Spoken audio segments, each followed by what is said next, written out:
여러분, 세상을 살아가는 게 그렇게 만만하지는 않은 것 같습니다. 무거운 인생의 짐들이 참 많으시죠. 그런데 그 위에 저는 이 시간에 여러분들에게 짐 한 가지씩을 더 얹어 드리려고 생각을 합니다. 그 짐 이야기를 이렇게 한번 시작을 해보겠습니다. 어느 날 하나님께서 어떤 남자에게 질문을 하셨습니다. 네 아우가 어디 있느냐? 그랬더니 그 남자가 대답하기를 내가 내 아우를 지키는 자니까 라고 반문하듯 대답을 했습니다.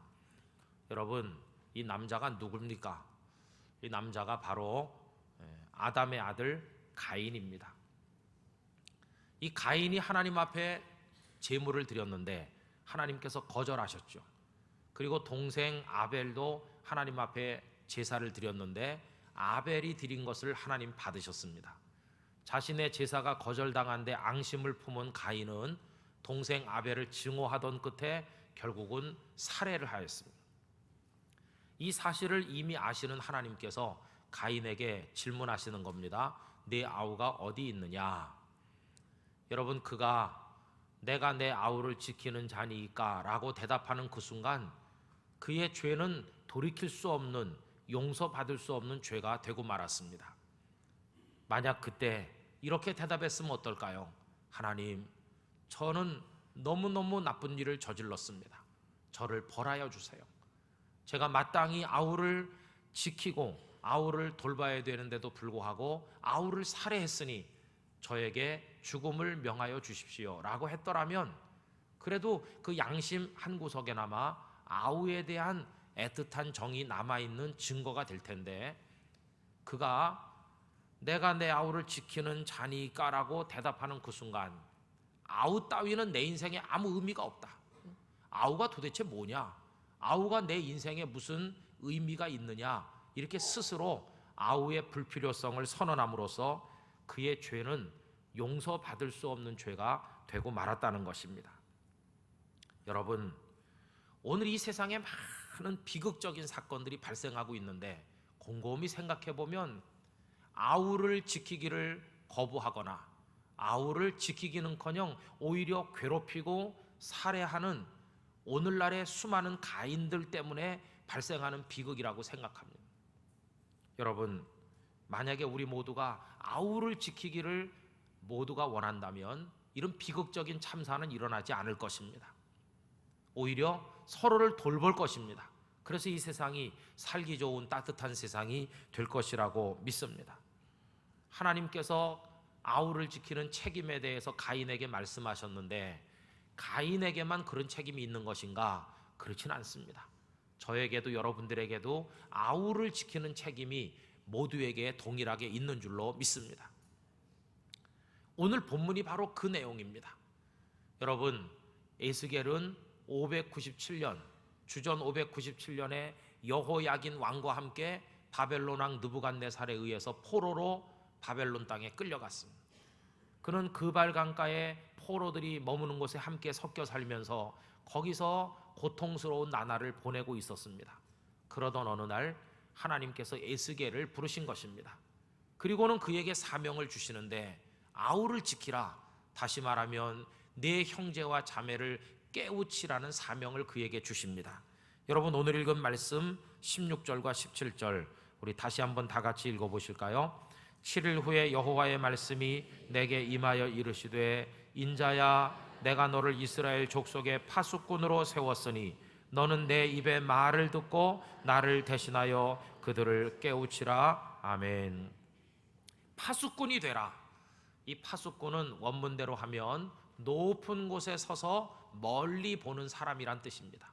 높은 성망도에 서서 사방을 멀리 보다가 적들이 쳐들어오든지 아니면 성 안에 무슨 변괴가 일어나면 북을 두드리든지 나팔을 불든지 어떤 수단을 동원해서든지 성 안의 백성들을 깨어 일어나도록 만드는 게 이게 파수꾼의 사명인데, 파수꾼이 이 책임을 잘 못하면 성 안의 백성들은 죽을 것이고 결국 그는 아우를 지키는 일에 실패하는 사람이 되는 것입니다. 에스겔, 너는 파수꾼이 되라.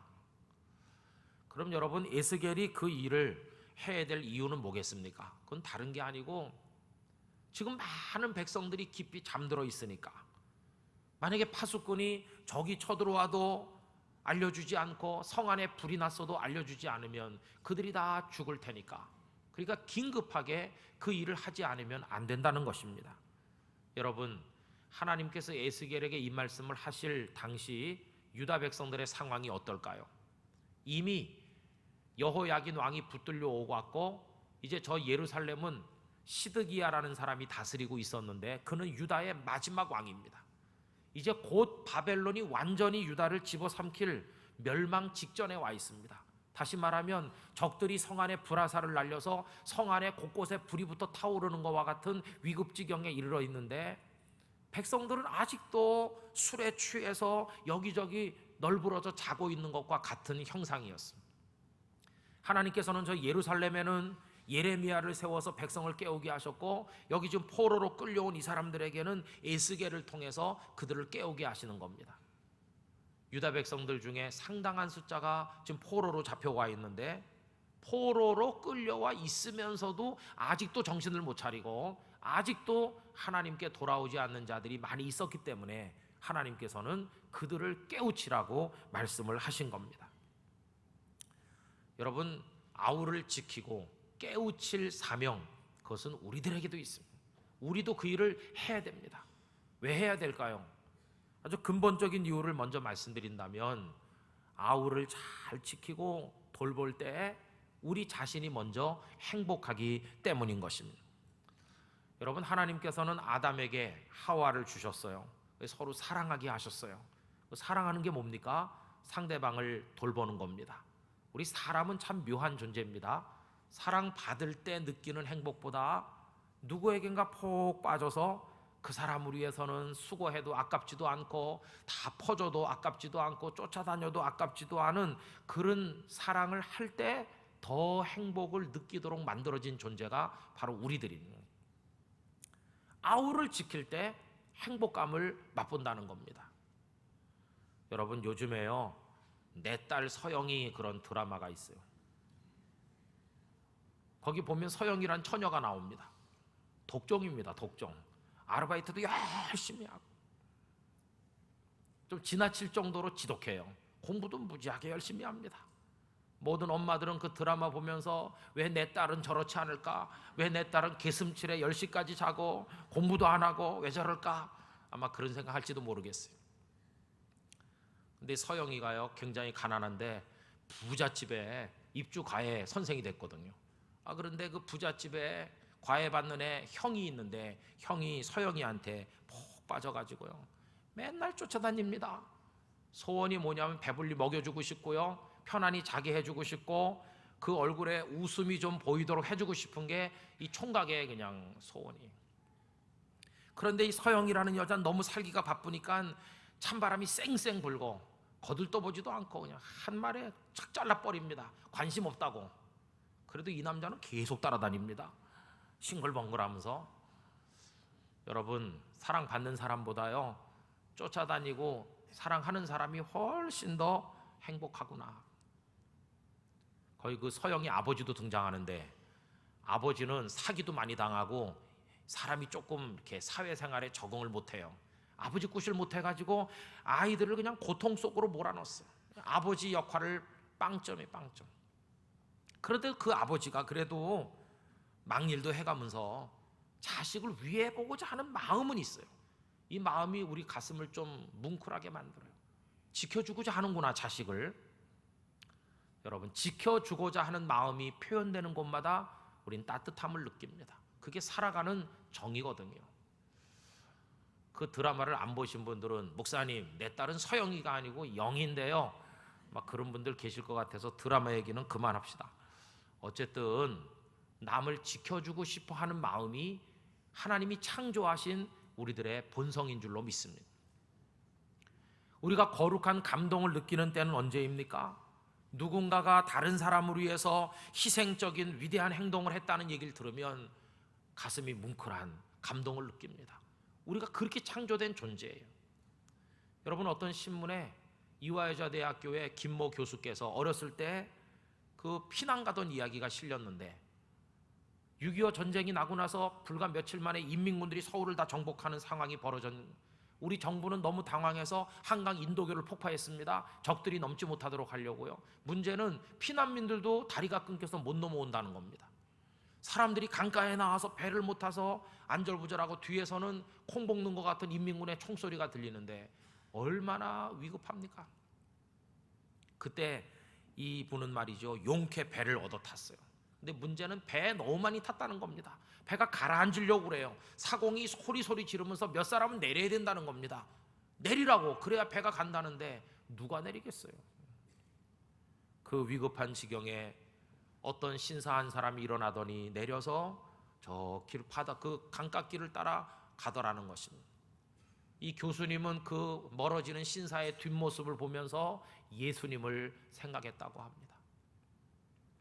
나중에 그 배에서 내린 그 신사가 도대체 누구냐? 그 신원이 밝혀졌는데 주태익 선생이었습니다. 이분은 우리나라의 유명한 방송 작가였었고 크리스찬 문학가 협회 회장도 지내셨고 또 방송 작가협회 부회장도 지내고 방송윤리위원도 역임하셨던 1976년에 작고하신 분이십니다. 어떻게 그 위급지경에서 배에서 내려 다른 사람을 살릴 생각을 할 수 있었을까? 이분은 일찍이 평양에서 평양신학교 졸업하시고 목사가 되고자 했던 분이세요. 평양신학교 다녔는데 여러 가지 우여곡절 끝에 목사는 못 됐어요. 그렇지만 그분의 가슴 속에 예수님이 계셨습니다.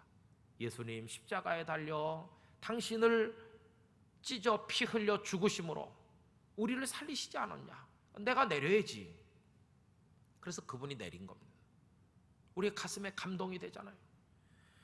여러분, 그분은 그래서 죽은 게 아니라 하나님이 또 다른 살 길을 통해 살리셨고 나중에까지 아름다운 열매를 맺게 되셨습니다. 우리 그런 얘기 들으면 감동을 느끼도록, 나도 그런 사람이 되고 싶다는 가짐을 가지도록 하나님 우리를 그렇게 만드셨어요. 그러니까 아우를 지키면서 살 때 행복한 존재, 그게 바로 우리들인 것입니다. 또 두 번째로 우리가 아우를 지키는 사명을 잘해야 되는 이유는 뭐냐 하면요, 좀 너무 위급한데 죽어가는 사람이 많기 때문에 그렇습니다. 여기 지금 불이 붙어 타는데 불에 탈 줄도 모르고 날아드는 불나방 같은 존재들이 얼마나 많은지 몰라요. 엊그저께도 신문에 보니까 어떤 여인이 요새 우유조사라고 알려진 마약 성분이 있는 그 프로포폴인지 하는 주사에 중독됐대요. 그거 하면 기분이 좋은 것 같아요. 그래가지고 그거 맞으면 아주 좋으니까 그래 맞기 시작했는데 얼마나 중독이 됐는지 의사가 출근도 하기 전에 먼저 병원에 가 있다가 문 열면 맞기 시작해가지고 간호사가 문 걸어 잠그고 퇴근할 때 같이 나온대요. 이젠 약효가 점점 없어져서 5분, 10분밖에 효과가 안 간대요. 안 맞으면 못 사니까 계속 맞아야 되니까 5분에 한 대 맞고 10분에 한 대 맞아요. 몇 년 동안에 그 주사 맞는 돈을 전부 현찰로 지불했는데 그게 6억 원이래. 6억. 마약에 중독된 사람, 알코올에 중독된 사람, 도박과 게임에 중독된 사람, 음란물에 중독된 사람, 뭐 이런저런 중독으로 지금 불구덩이 속에 자신을 집어넣는 사람 얼마나 많습니까?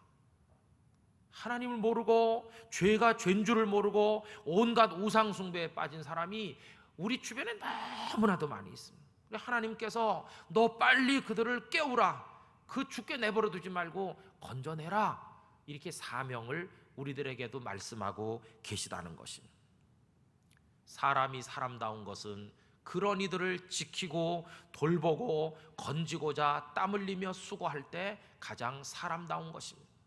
이런 아름다운 삶의 모델은 우리 구세주 예수님이십니다. 저는 예수님은 다 망가질 대로 망가진 아우들과 같은 우리들을 건지기 위해 저 하늘에서 내려오신 우리의 맏형님 같은 분이시다, 그렇게 생각합니다. 예수님 우리를 지키시기 위해서, 살려내시기 위해서 이 세상에 오셔서 십자가 지시고 보혈을 흘려서 우리 죄를 씻으시고 죽음에서 생명으로 우리를 건져주신 우리의 구세주이십니다. 그리고 우리에게도 그 일을 하라고 말씀을 하신 것입니다. 여러분, 온 천하에 다니며 만민에게 복음을 전파하라든지, 오직 성령이 너에게 임하시면 너희가 권능을 받고 예루살렘과 온 유대와 사마리아와 땅끝까지 이르러 내 증인이 되리라고 하신 말씀이든지, 이 모든 말씀들이 결국 뭡니까? 오늘 이 시대에 에스겔이 돼서 사람들을 깨우치기도 하고 사람들을 지키기도 하라고 우리에게 주시는 사명의 말씀인 줄로 믿습니다. 이 말씀 부담되는 말씀인데 여러분, 오늘 우리가 이 말씀 부담으로 받아들일 수 있어야 우리는 하나님의 자녀라고 할 수가 있을 것입니다. 여러분, 하나님께서 에스겔에게 이 말씀 하실 때 어느 정도 부담으로 다가왔을까요? 부담되는 부탁을 하시는데 뭐 이랬을까요? 아닙니다. 여러분, 그 이상입니다. 부담되는 부탁이 아니고 안 하면 죽는 명령이었습니다. 하나님께서는 어떤 악한 사람이 아까운데 사는데 네가 가서 깨우치지 않아서 그 사람 죽으면 그 핏값을 너한테 찾는다. 네가 가서 깨우쳤는데도 그 사람이 안 들어서 죽으면 너는 죄를 면한다. 그 사람의 그 멸망에 너의 생명이 결부되어 있다는 식으로 오늘 말씀하셨어요. 여러분, 18절 19절 우리 다시 한번 읽어보실까요? 가령 내가 악인에게 말하기를 너는 꼭 죽으리라 할 때에 네가 깨우치지 아니하거나 말로 악인에게 일러서 그의 악한 길을 떠나 생명을 구원하게 하지 아니하면 그 악인은 그의 죄악 중에서 죽으려니와 내가 그의 핏값을 내 손에서 찾을 것이고 네가 악인을 깨우치되 그가 그의 악한 마음과 악한 행위에서 돌이키지 아니하면 그는 그의 죄악 중에서 죽으려니와 너는 네 생명을 보존하리라. 얼마나 심각한 명령인지 몰라요. 그럼 여러분, 악한 사람만 깨우치면 됩니까? 그건 아닙니다. 의인도 깨우쳐야 됩니다. 하나님을 잘 믿는 사람에게도 경고를 계속해야 됩니다. 이미 이 불구덩이에서 멀리 떨어져 안전하게 있는 사람에게도 경고를 계속해야 됩니다. 어떻게 해요? 다시 이리 오면 안 된다고, 가까이 오지 말라고. 혹시 다가와서 죽을 수도 있으니까요. 그래서 그 얘기가 20절 21절에 나옵니다. 다 같이 읽어봅시다. 또 의인이 그의 공의에서 돌이켜 악을 행할 때에는 이미 행한 그의 공의는 기억할 바 아니라 내가 그 앞에 거치는 것을 두면 그가 죽을지니 이는 내가 그를 깨우치지 않음이니라. 그는 그의 죄 중에서 죽으려니와 그의 핏값은 내가 네 손에서 찾으리라. 그러나 네가 그 의인을 깨우쳐 범죄하지 아니하게 함으로 그가 범죄하지 아니하면 정령 살리니 이는 깨우침을 받음이며 너도 네 영혼을 보존하리라. 그러니까 여러분, 우리 주변에 그 사람이 의인이든지 악인이든지 그 사람이 하나님을 믿는 사람이든 안 믿는 사람이든 모두가 다 우리가 지켜야 될 사람이에요. 이미 하나님 앞에 의롭게 믿음으로 사는 사람은 다시 범죄하지 않고 그 길을 지키도록 권면해야 되고, 아직도 정신 차리지 못한 사람은 정신 차리도록 빨리 깨워서 생명의 자리로 옮기도록 해주는 책임을 감당해야 될 줄로 믿습니다. 여러분, 이게 얼마나 심각합니까? 그런데요, 우리 중에 많은 이들이 그냥 방치하고 있잖아요. 그죠? 뭐 남편도 아내도 그 사람 원래 그래 이렇게 하잖아요. 사랑하는 주변의 자녀들, 뭐 일가 친척들 그냥 불나방처럼 불구덩이로 날아들어도 우리 멀뚱히 보고만 있을 때가 얼마나 많이 있습니까? 여러분, 정말 이거는 긴급하고도 너무너무 중요한 하나님의 명령인 것입니다. 반드시 일깨워내야 될 줄로 믿습니다. 그들을 위한 눈물의 기도가 필요해요. 황해도 신천에 장계교회라는 곳이 있었다고 합니다. 예전에 거기 오명신 집사라는 여집사님이 계신데 남편이요 그냥 포악한 사람인가 봐요. 술 고주망태에다가 주먹 잘 쓰는, 매일 두들겨 팹니다 아내를.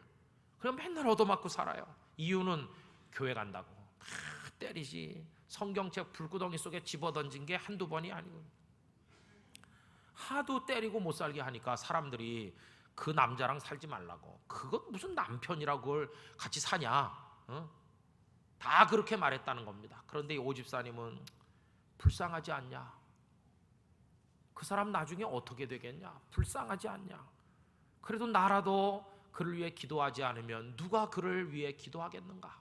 매일 저녁 예배당에 가서 엎드려서 그 남편 구원받게 해달라고 기도하는데 하루는요 남편이 술 잔뜩 취해가지고 예배당으로 찾아서 발길로 걷어차고 들어와서 어둠컴컴한 예배당 안에 엎드려 있는 여자를 끌고 나가가지고 막 때렸대요. 비명을 지르며 나가 떨어진 다음에 보니까 이게 자기 마누라가 아니라 다른 부인을 가져다 때린 거예요.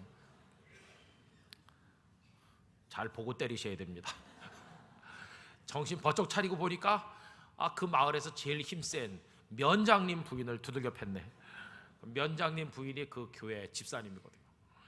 술이 버쩍 깨가지고 바싹 엎드려가지고 용서해달라고.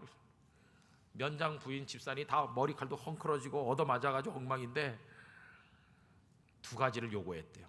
용서해 줄 테니 두 가지 조건이 있다. 뭡니까? 첫째, 오집사 절대 때리지 말고 받들어 모시고 살 거. 두 번째, 다음 주부터 교회 올 거.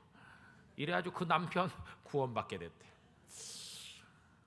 여러분, 옛날 우리 선배들 정말 사랑하는 남편 구원하기 위해 시간 정해놓고 눈물로 기도했어요. 우리 요새 그런 거 합니까? 그런 거 잘 안 합니다. 그 오집사님의 그 눈물의 기도, 그리고 그 얻어맞은 면장 부인 집사님 얼마나 화가 났겠어요. 그래도 다 용서하고 그 남자를 주께로 인도하기 위해서 그 마음 씀씀이 이 얼마나 귀합니까? 여러분, 하나님께서 우리에게 요구하시는 것은 바로 그런 일인 줄로 믿습니다. 여러분, 주변에 사랑하는 이들을 절대로 그냥 방치하시면 안 됩니다. 119 전도는 119 소방서에다가 긴급 전화하는 거잖아요. 119는 사람을 살려달라는 거예요. 불이 났고 그 불구덩이 안에 지금 아직도 사람이 갇혀 있는데 빨리 좀 살려주세요. 119 전도는 그런 겁니다.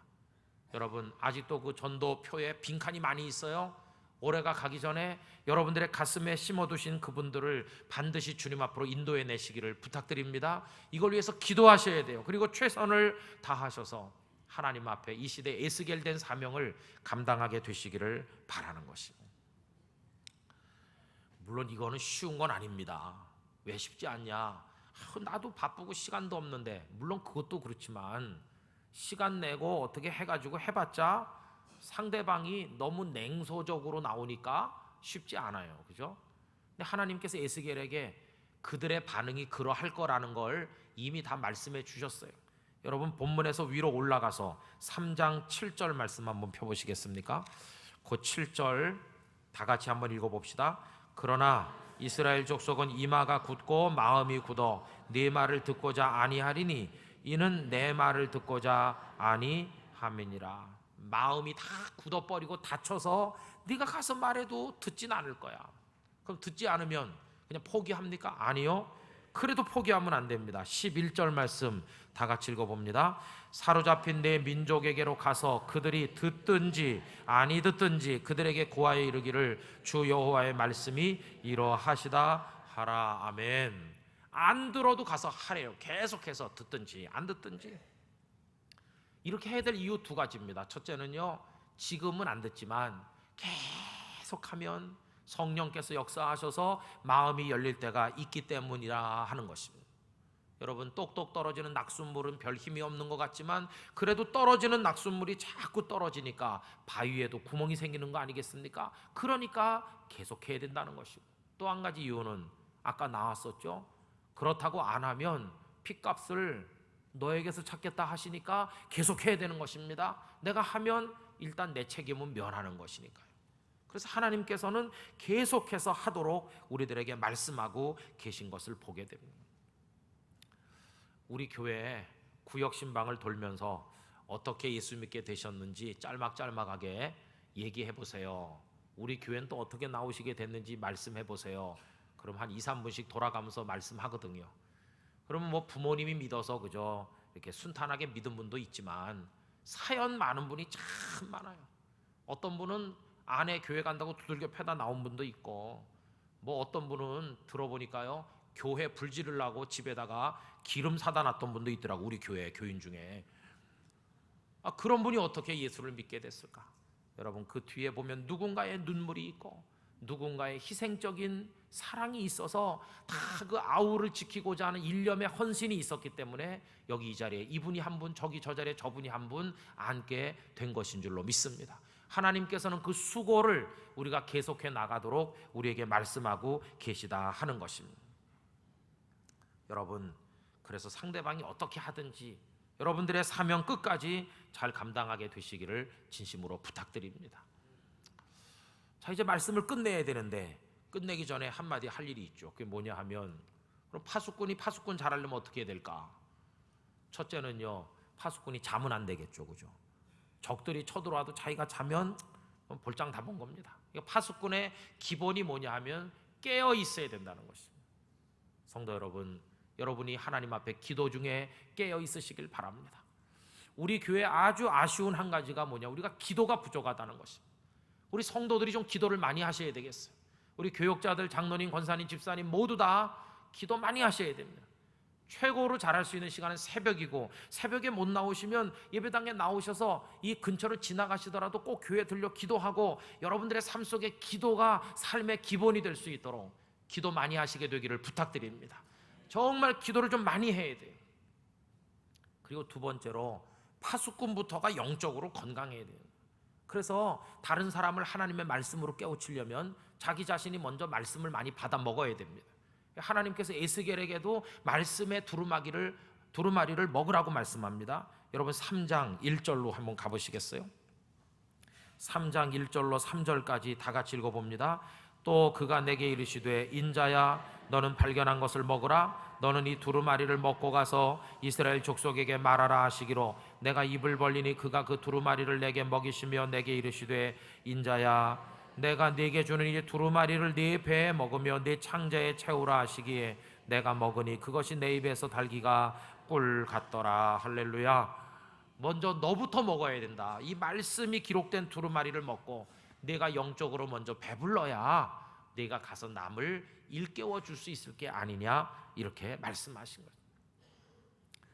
여러분, 아까 말씀의 서두에 인생 살기도 힘든데 아우를 지키는 무거운 짐을 하나 더 얹어놓는다, 그렇게 말씀드렸죠.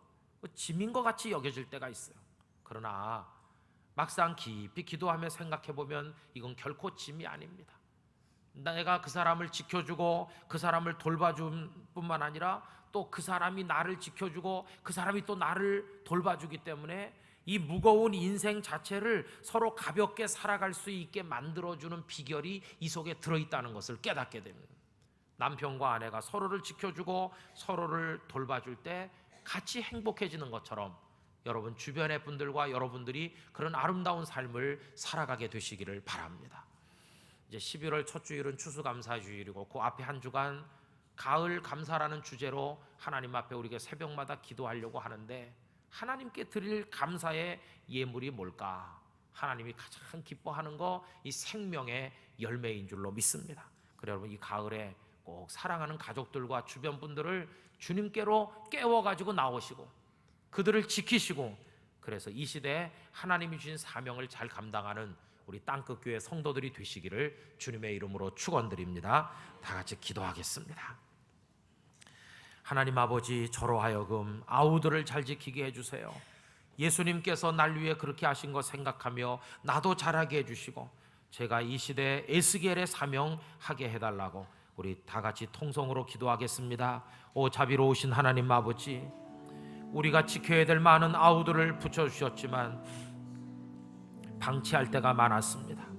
거들떠보지도 않고 나 살기도 바쁘다고 하면서 그들을 돌보지 않았습니다. 불구덩이 속에 타 죽는데도 깨울 생각하지 않았습니다. 우리의 죄를 용서해 주시고 이제는 어떻게든지 일깨워 하나님 앞에 나오게 하여 주시기를 원합니다.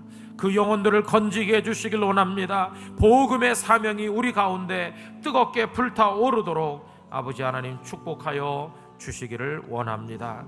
함께하여 주시옵소서. 아멘. 거룩하신 아버지 하나님, 우리가 얼마나 소중한 존재인지 깨닫게 해주셔서 감사하며 우리를 그렇게 소중하게 세워주신 것은 우리를 통하여 또 하나의 열매를 얻기 위함이라는 것을 알게 하사 우리가 생명의 열매를 거두어 하나님 앞에 드릴 수 있도록 축복하여 주시옵소서. 올 연말이 가기 전에 소중한 이들을 주께로 인도하는 우리 땅끝교회 성도들이 다 되고 평생을 아우를 잘 지키는 맏형 같은 영적 사명 감당하게 하여 주시옵소서. 예수님의 이름으로 기도드리옵나이다. 아멘.